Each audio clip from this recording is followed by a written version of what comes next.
Capítulo 75 – A escuridão que os espreita. Lili foi a primeira a dormir. Estava tão cansada que desmaiou de sono assim que se deitou.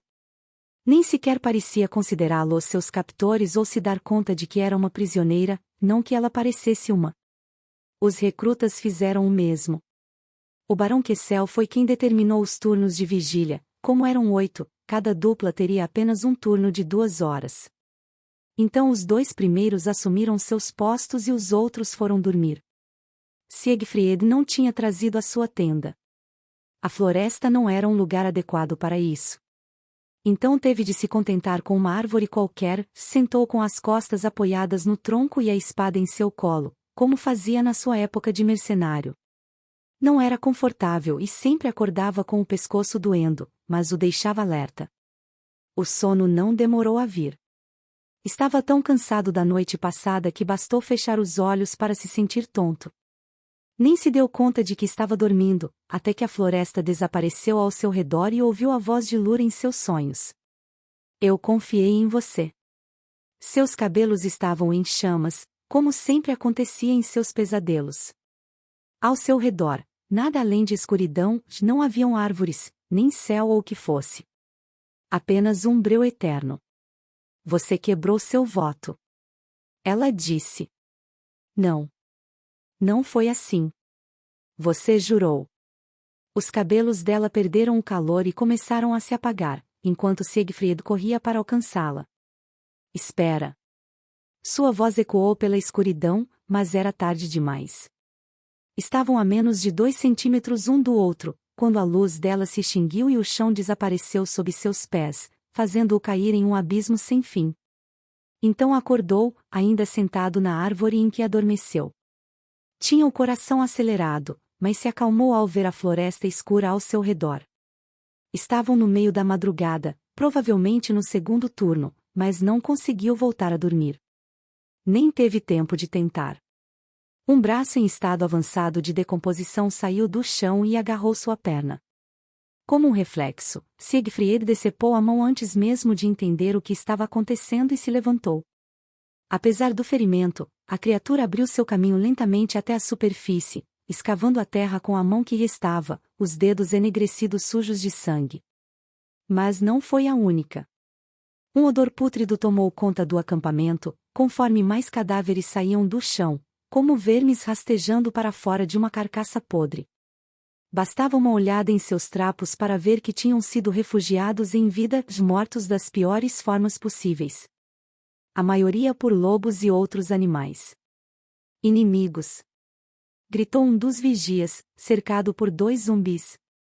Ele até conseguiu derrubar um deles, mas entrou em pânico ao ver que uma dúzia de mortos-vivos se espalhava pelo acampamento e o segundo zumbi o derrubou no chão, mordendo a sua garganta feito um animal selvagem. O Barão Kessel foi o primeiro a se levantar. O Lorde abriu um dos mortos-vivos ao meio com sua espada e então avançou para o próximo, se lançando contra os inimigos e dando tempo para os recrutas se levantarem. Comigo! Ordenou. Agrupar.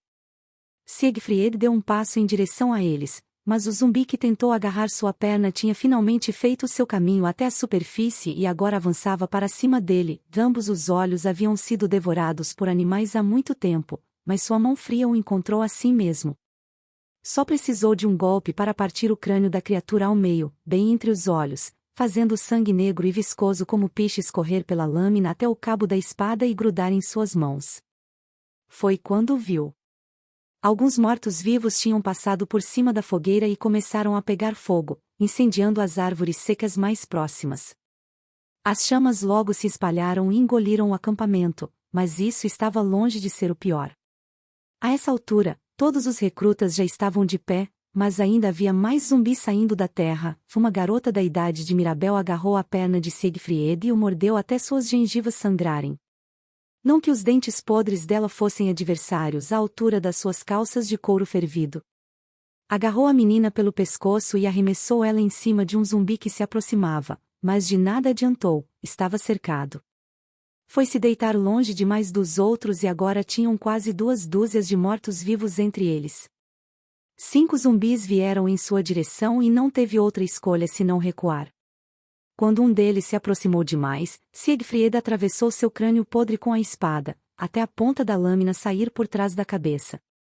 Isso teria sido suficiente para fazer seus colegas hesitarem. Se estivessem vivos.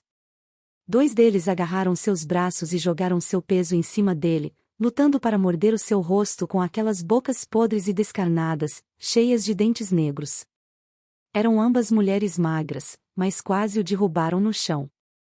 Uma delas chegou tão perto de arrancar um pedaço da sua garganta que fez o coração de Siegfried disparar e seu sangue gelar ao lembrar dos gritos do vigia, enquanto uma das criaturas o devorava.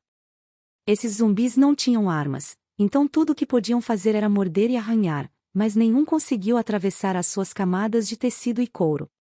Um terceiro morto-vivo se aproximou e Siegfried jogou o seu corpo para a direita, empurrando a zumbi que mordia seu braço em uma árvore. Com o impacto, a parte de trás do crânio da criatura se partiu, deixando pedaços de cabelo e carne grudados no tronco quando ela escorregou e caiu sentada no chão, tremendo descontroladamente enquanto tentava se levantar.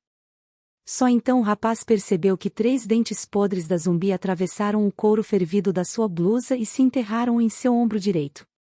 Valeu a pena. Com a mão da espada livre, Siegfried decapitou o morto-vivo que se aproximava dele e derrubou no chão a que agarrava seu braço esquerdo. Quando ela tentou se levantar, pisou em seu peito e enfiou a espada no seu olho, matando-a na hora. Restava apenas mais um zumbi, mas era um dos que estavam em chamas e deixavam um rastro de fogo para trás, enquanto se aproximava. Tinha a espada em mãos, pronto para enfrentá-lo, quando ouviu uma das árvores incendiadas atrás da criatura estalar. A madeira cedeu e caiu bem em cima do zumbi, o esmagando. Mas também bloqueou o seu caminho de volta ao acampamento. Tinha se afastado demais, nem conseguia mais ouvir a batalha, apenas o crepitar da madeira que queimava na sua frente.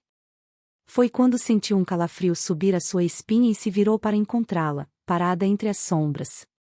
Lili. Ela sorriu e de repente seus olhos se tornaram de um vermelho vivo que parecia queimar, como se fossem feitos de fogo. Siegfried nunca tinha visto um demônio antes, mas ouviu as histórias. Foi você. Os ataques, aquela vila, tudo. Não. Foi você. Foi tudo por você, carniceiro. Não faz ideia de quanto tempo sonhei com esse momento. E como se fosse um comando, 2 lobos negros saíram da escuridão e vieram para junto dela. Os dentes amarelados à mostra em um rosnado que buscava por sua presa. Mas quando a garota se ajoelhou entre os 2 e acariciou a cabeça deles, aquelas bestas ficaram tão mansas quanto 2 filhotinhos e lamberam seu rosto. Ela riu e então voltou a olhar para Siegfried. Senti sua falta.